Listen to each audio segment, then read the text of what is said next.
오늘 은혜 받을 귀한 말씀은 창세기 40장 1절서부터 8절입니다. 봉독해 올리겠습니다.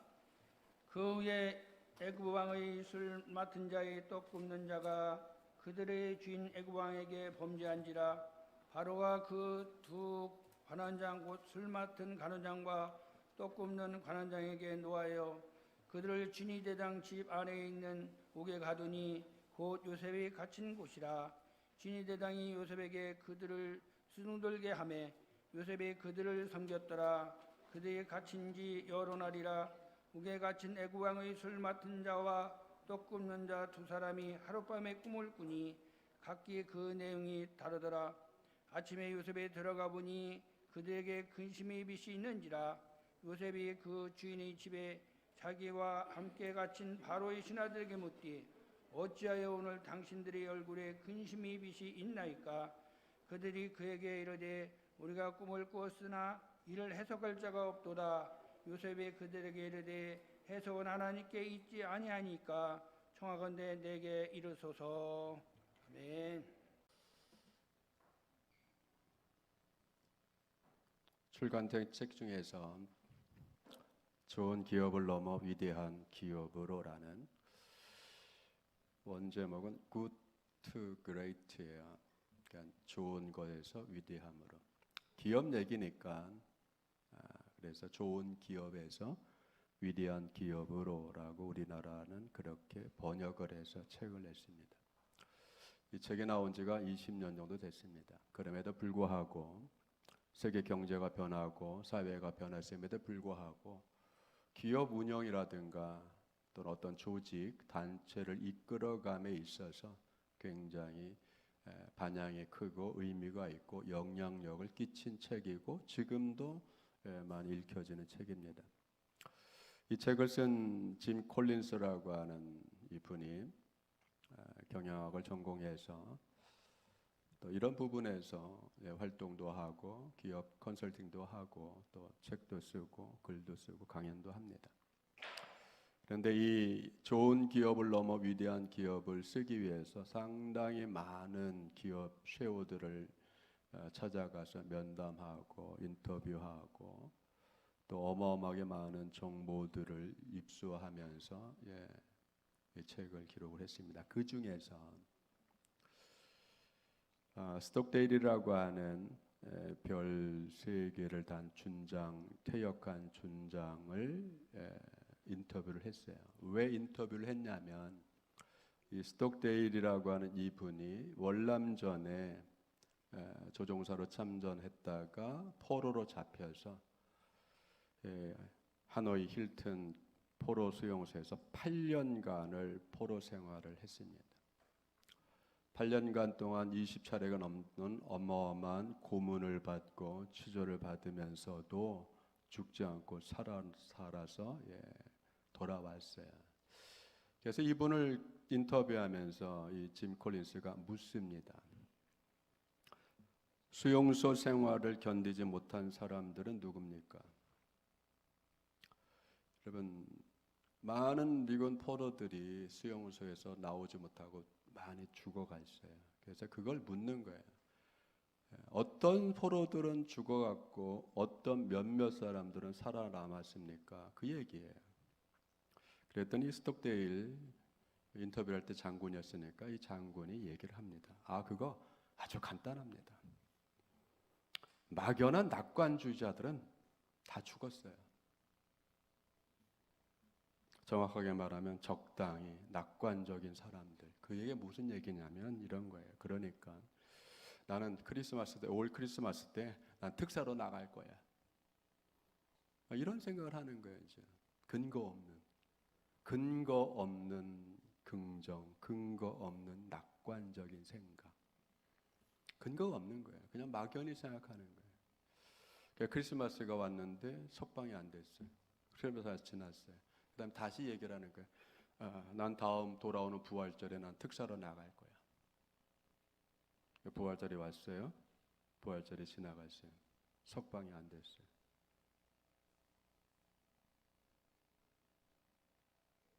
난 돌아오는 크리스마스 또 나갈 거야. 또 다시 크리스마스 돌아오고 크리스마스 지나갔어요. 석방이 안 됐어요. 그렇게 하다 보니까 나중에는 뭐예요? 절망, 낙심, 분노, 그러다가 소망 없이 병들어서 죽는 거예요. 수용소의 내혹한 현실을 직시하지 않고 적당히 막연히 낙관적으로 산 사람들은 끝내 생존을 포기하고 죽었다. 자살로 또는 병으로.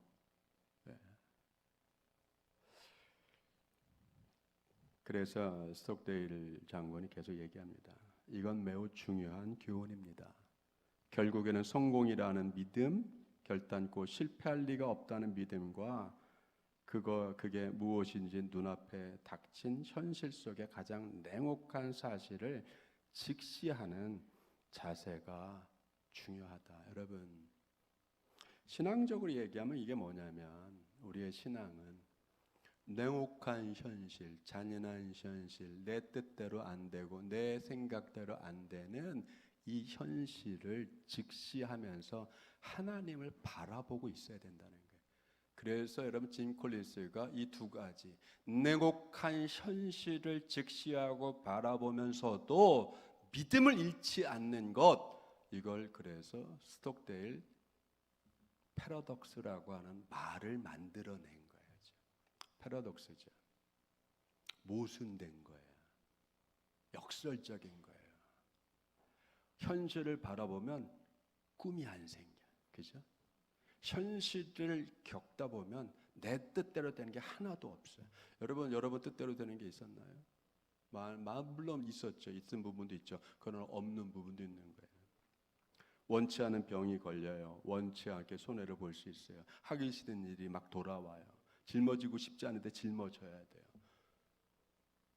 그죠? 그런데 그렇다고 해서 생을 포기하면 안 되잖아요. 희망을 꺾으면 안 되잖아요. 그러면서도 희망할 수 있었고 믿을 수 있고 해나갈 수 있는 그 힘을 여러분 갖고 용기를 낸다는 게 여러분 이게 인생의 패러독스예요. 그렇죠? 여기에 여러분 근거 없는 자신감, 근거 없는 긍정, 근거 없는 낙관, 뭐 잘 될 거야, 뭐 인생 잘 될 거야, 뭐 걱정하지 마, 인생 잘 될 거야. 여러분 인생 그래도 걱정하지 마, 잘 될 거야. 어떤 근거를 통해서요?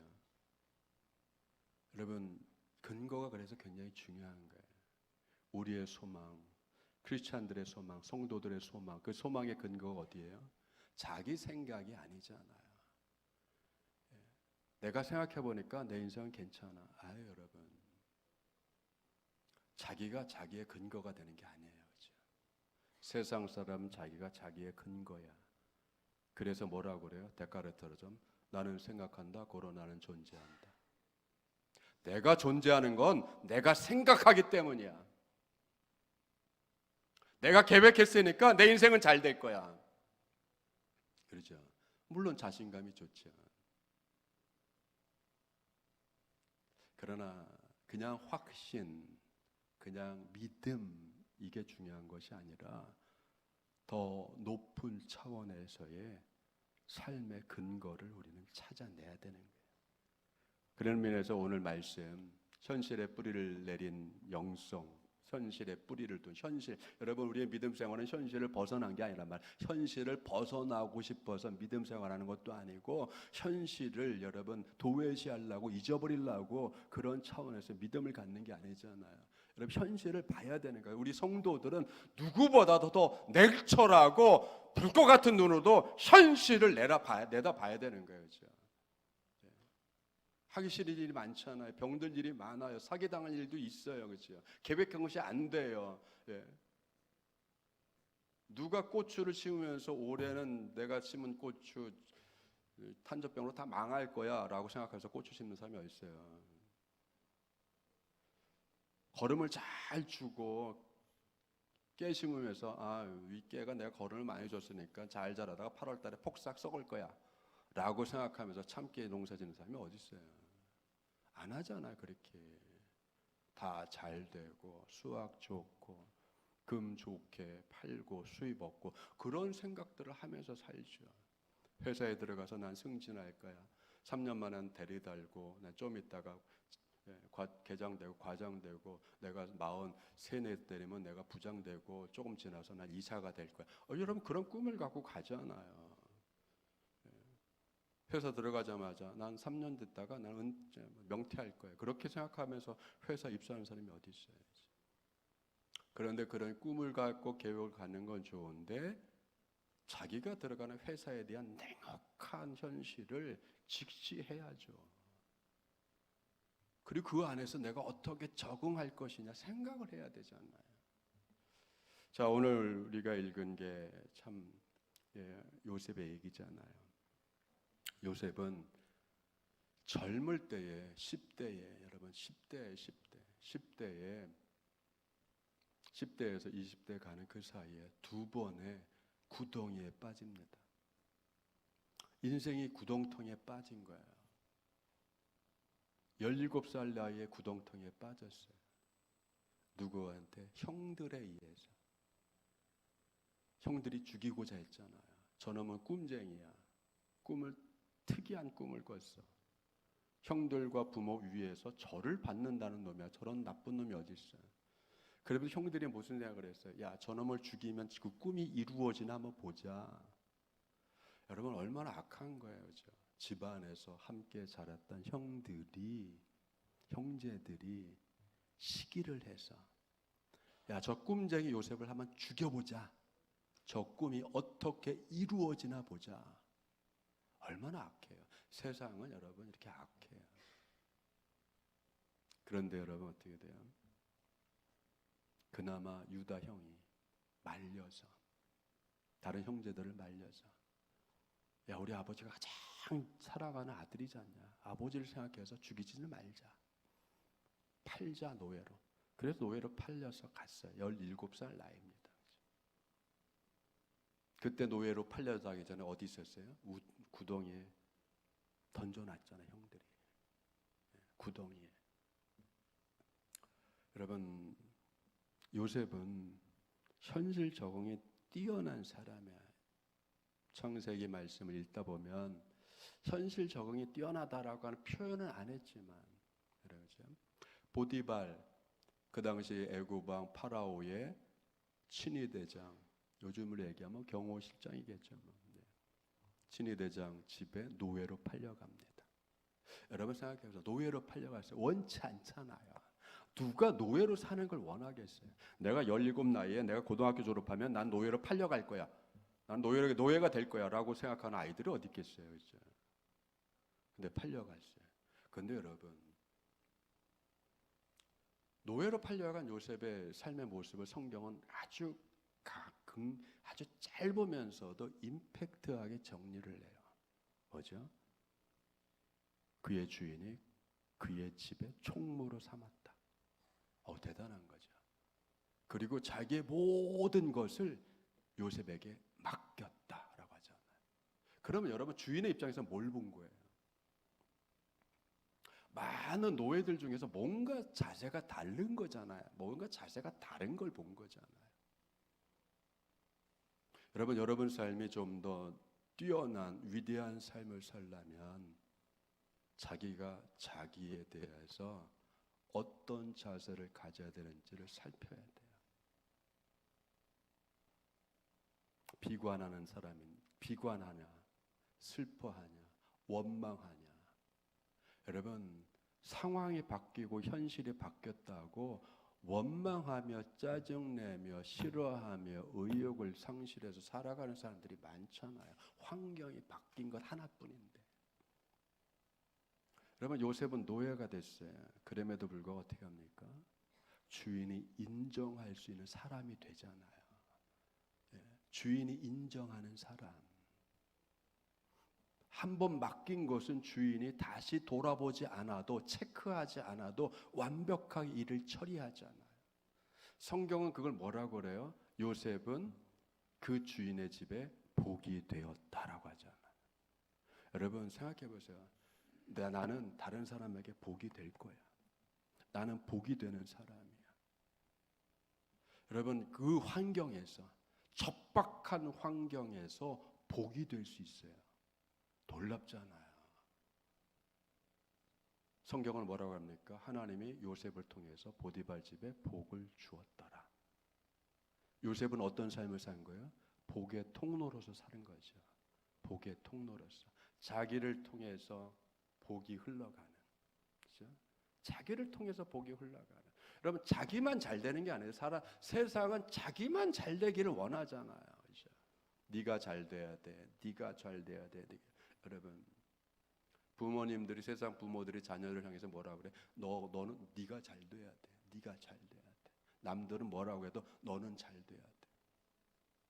여러분 우리는 이렇게 가르쳐야 되는 거예요. 너는 복이 되는 사람이 돼야 돼. 너는 복이 되는 사람이 돼야 돼.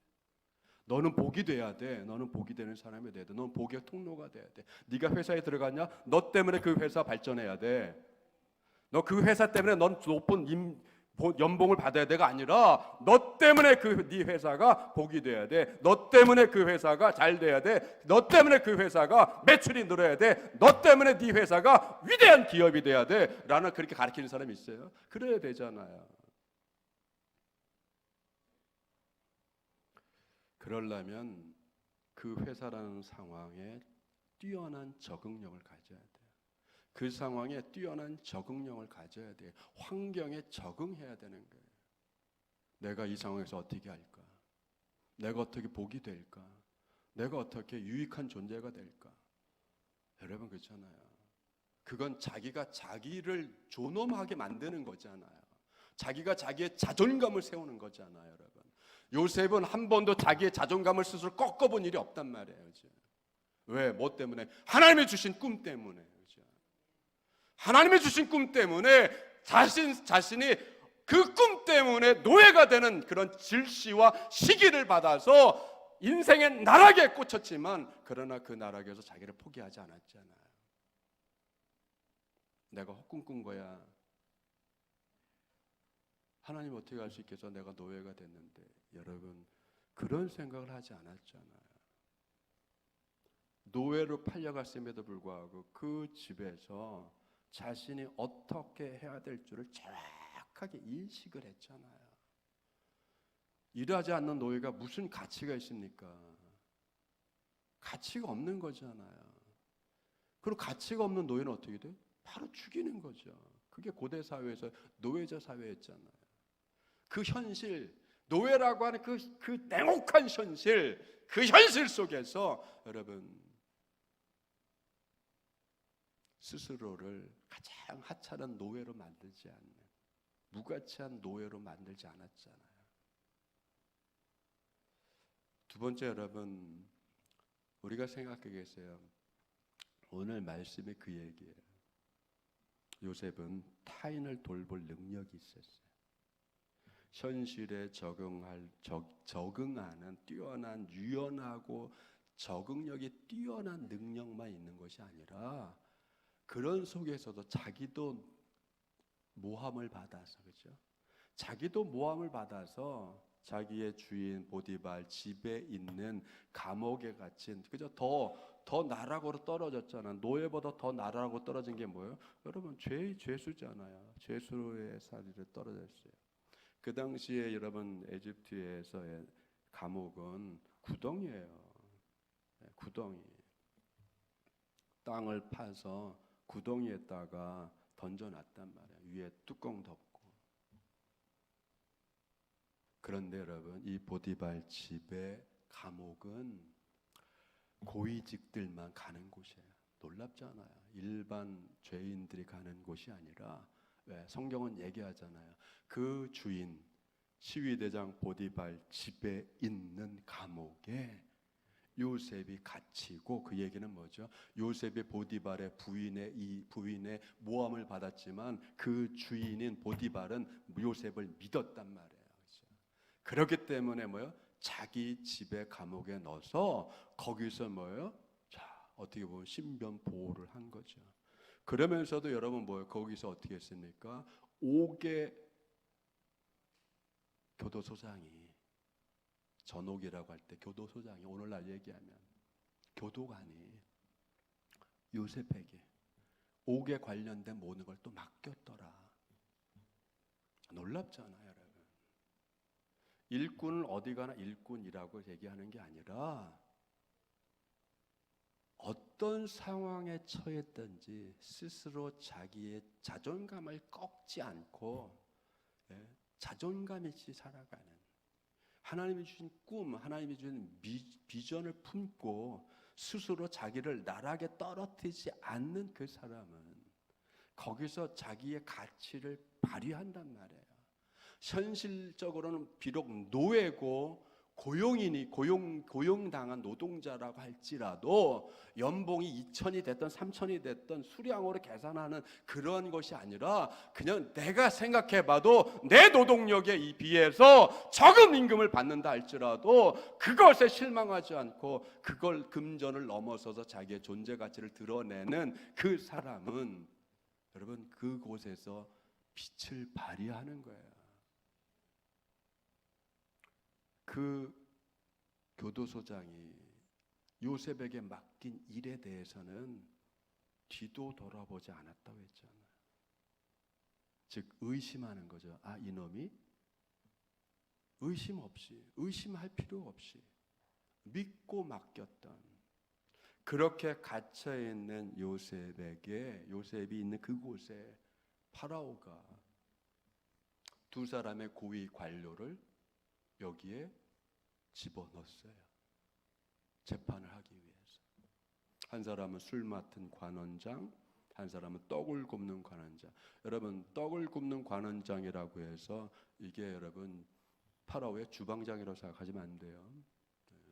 떡을 굽다라고 하는 것은 여러분 제의에 필요한 음식을 장만하는 거예요. 제의. 파라오가 신들을 섬기기 위해서 아주 거룩한 음식, 제2의 음식을 차리는, 그러니까 얼마나 여러분 높은 거예요. 그런데 뭔가 이 술을 따른다는 것은 와이너리를 한 게 아니라 여러분 왕의 국사를 논하고 외국의 사람들이 와서 긴밀한 정상들의 회담을 하고 할 때에 그때에 배석을 해서 여러분 술을 따라주면서 그 전체를 회의나 이것을 주관을 하는 사람이란 뜻이에요. 굉장히 높은 거예요. 근데 뭔가 여러분 쿠데타 비슷한 게 일어났는지도 몰라요. 그래서 두 사람을 감옥에 넣는데 아직은 미결수야. 근데 지위가 굉장히 높아. 그러니까 누구한테 맡긴 거죠? 보디발한테 구금시킨 거죠. 보디발 집에 구금을 시켰어. 근데 여러분 이게 중요한 거예요. 하필이면 누가 있는데 보낸 거죠? 요셉이 있는 곳에. 여러분 거기에 주목해야 돼요. 하나님께서 사람을 붙여줄 때, 일을 붙여줄 때, 경제력을 붙여줄 때, 재산을 붙여줄 때 여러분 누구에게 붙여줍니까? 욕심 많은 사람? 거짓의 인생을 살아가는 사람? 신실한 사람? 누구죠? 그럼 신실한 사람이에요. 땅을 누구한테 줍니까? 온유한 사람에게. 여러분 땅 많이 가지고 싶으면요 하나님 앞에 온유하셔야 돼요. 네. 욕심 사나 없다고 다 내 땅 되는 거 아니에요. 네. 허리띠 졸라매고 근면절약한다고 해서 재산이 다 내 거 되는 거 아니에요. 주님 앞에 어떤 자세로 살아가냐, 그게 중요한 거예요. 여러분 성경이 계속 말씀하는 게 뭐예요? 온유한 자는 복이 있나니 땅을 기업으로 받을 것입니다. 네. 온유하셔야 돼요. 그래야 땅 부자 되세요. 여러분 왜 하나님 걸 맡기는 거잖아요. 하나님이 하나님 걸 자기 걸 맡기는 거잖아요. 누구한테 맡기겠어요?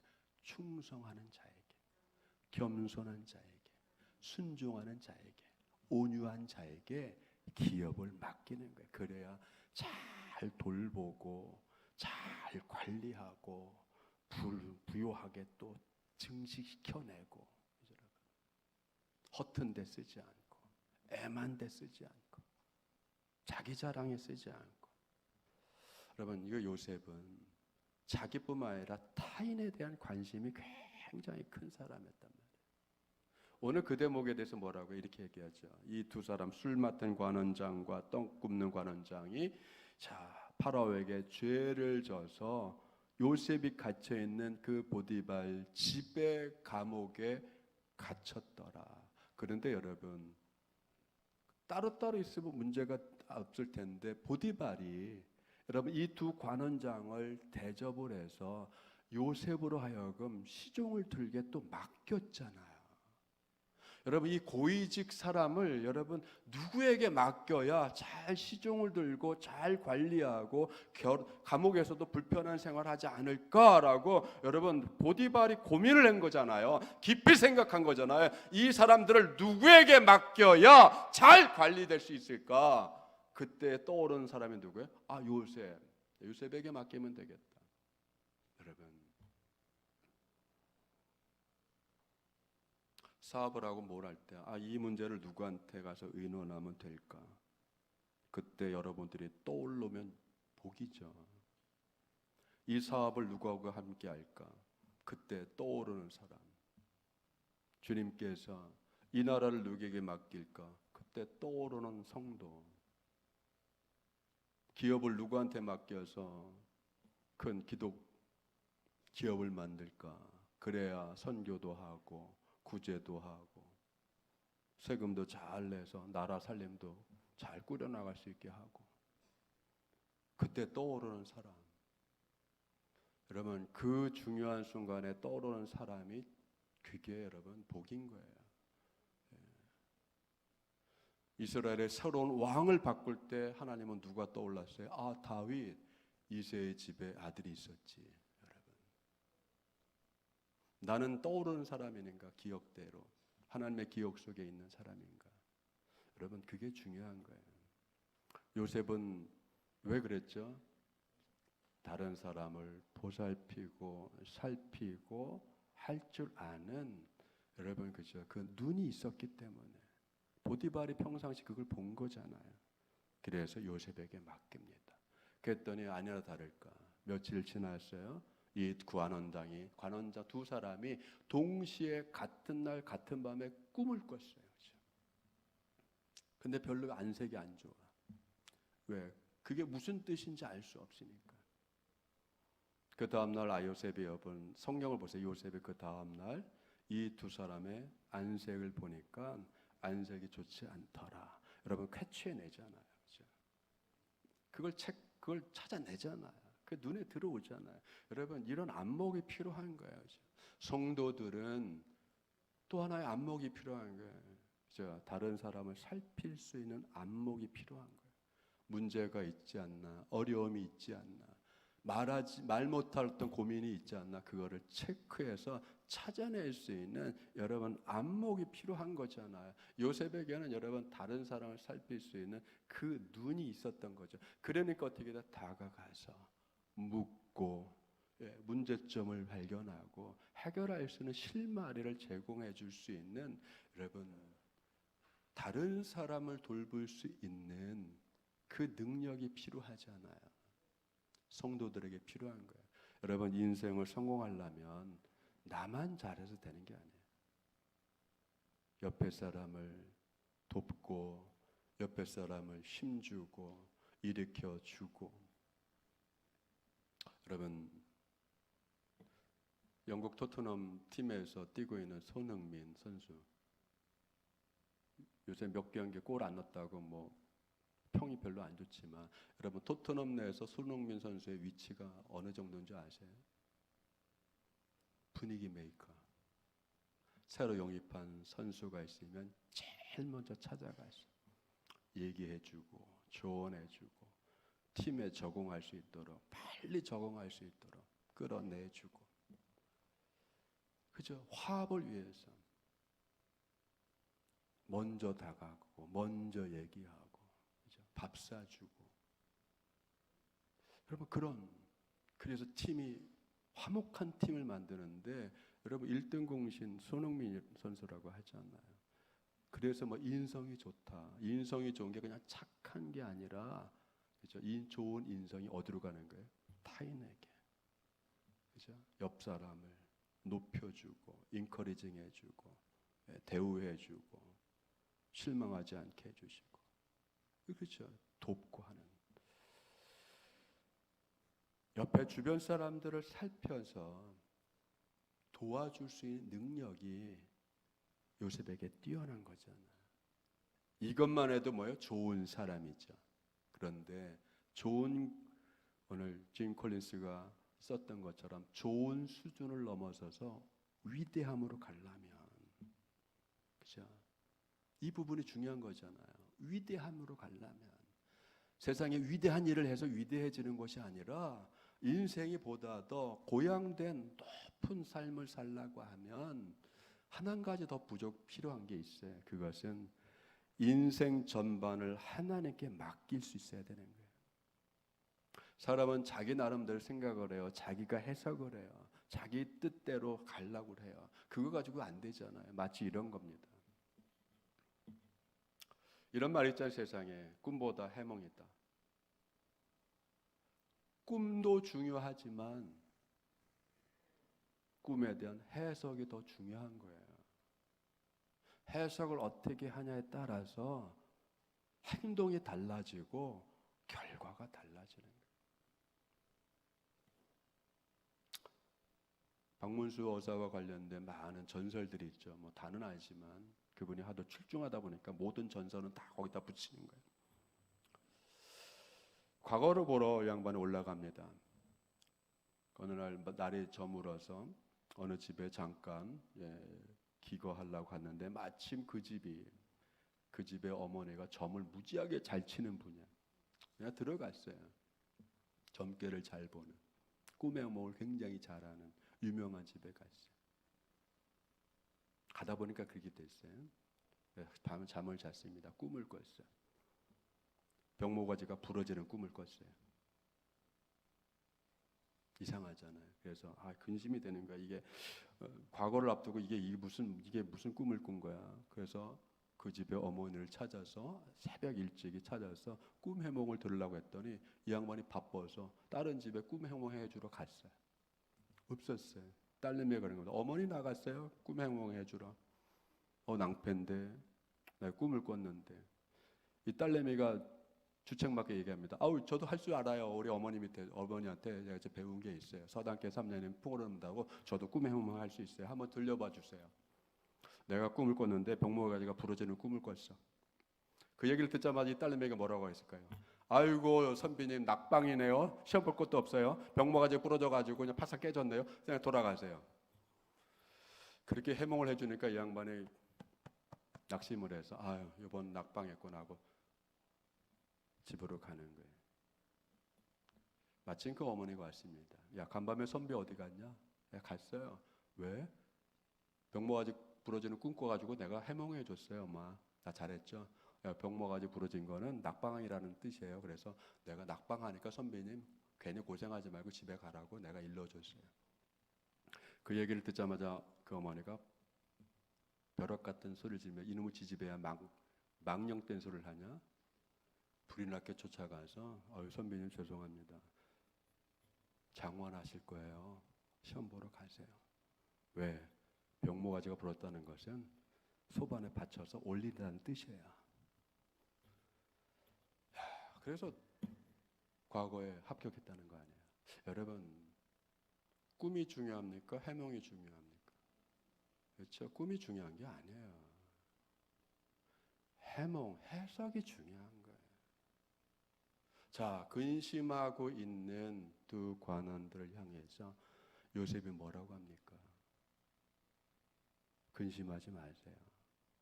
해석은 하나님께 있지 않습니까? 왜 근심하세요? 손해났다고 왜 근심하세요? 망쳤다고 왜 근심하지 마세요? 그건 팩트죠, 그냥. 요셉이 노예로 갔어요. 그건 팩트죠. 사실이죠. 냉혹한 사실이죠. 형제들한테 미움을 받았어. 그건 어떻게 바꿔낼 수 없는 거잖아요.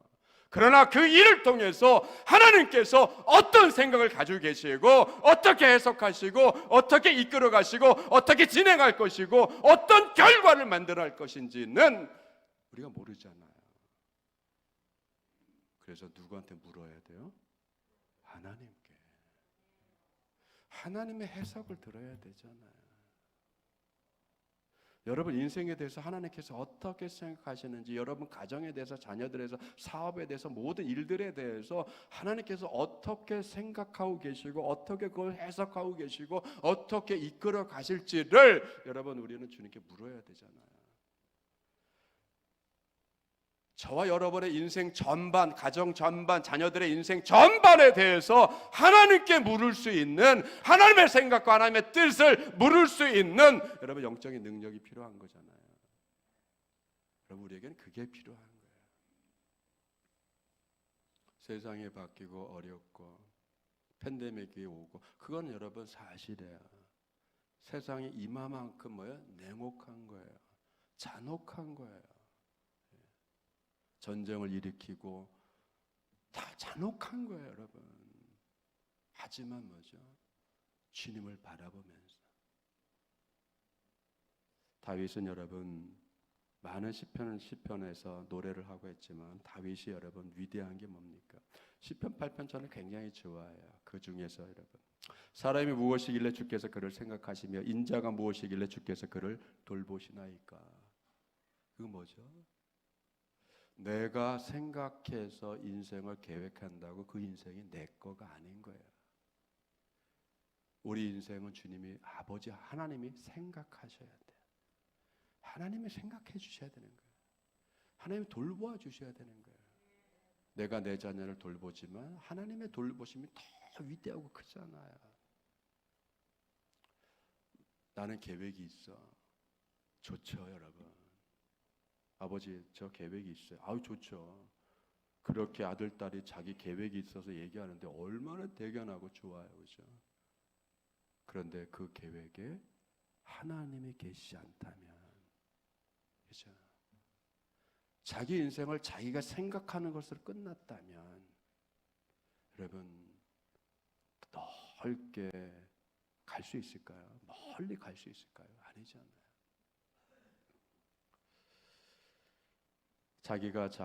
사람은 자기가 생각하는 존재라고 하는 것, 자기가 생각하기 때문에, 자기가 계획하기 때문에 인생이 그렇게 살아가지고 멋있어지는 것이 아니라 성도는 그걸 바꾸어서 하나님이 저를 생각해 주셔야 돼요. 하나님이 저를 돌보아 주셔야 돼요. 하나님의 내 가정의 상황을 들여다 보셔야 돼요. 하나님 내 자녀의 길을 주님 돌봐 주셔야 돼요. 마치 이런 거예요. 저희 집에 포메리안 한 마리 2.8kg짜리 하나 기르는데 생각해 보세요. 이놈이 요새는 오줌을 여기저기 지 마음대로 싸요. 그 생리죠. 그런데 우리 집 그 강아지가 제 책상 옆에 와서 오줌 싸면서 내가 여기다 오줌 싸면 우리 분명히 내가 혼날 거야 라고 생각을 하면서 살까요? 안 하죠. 안 하잖아요. 내가 이놈을 어떻게 훈련시켜서 어떻게 좋은 강아지를 만들까? 그건 제가 생각하는 거잖아요. 생각이 이렇게 다른 거예요, 여러분. 차원이 다른 거예요. 그렇죠? 차원이 달라요. 주먹만도 안 한 이 머리를 가진 이 아이를 생각하면서, 이 강아지를 생각하면서, 그렇죠? 누구의 생각이 높고 차원이 다를까요? 강아지일까요? 기르는 나일까요? 그렇죠? 얘가 아무리 잘한다고 저를 대신해서 우리 집을 경영할 수 있을까요? 여러분 그런 거예요. 강아지와 저 차이보다 더 큰 게 나와 하나님 차이잖아요. 그렇죠? 강아지와 나의 차이보다 나와 여러분과 하나님과의 차이가 더 큰 거예요. 누가 더 위대하죠? 누가 더 생각하는 것이 더 크죠? 누가 훈련시키는 것이 더 훌륭하죠? 누가 돌보는 것이 더 아름답고 좋을까요? 그렇죠, 여러분. 주님인 거예요. 주님께 맡기시고 주님의 해석을 들으시고 주님의 설명을 들으시고 주님께 물으시면서 주님의 뜻대로 갈 수 있는 복된 이것을 이루실 일은 주님밖에 없습니다. 요셉과 같이 이것을 해석하실 일은 주님밖에 없습니다. 주님 말씀해 주세요. 인도해 주세요. 라고 맡기는 믿음, 그 믿음으로 승리하시기를 주님으로 축원드립니다. 기도하겠습니다.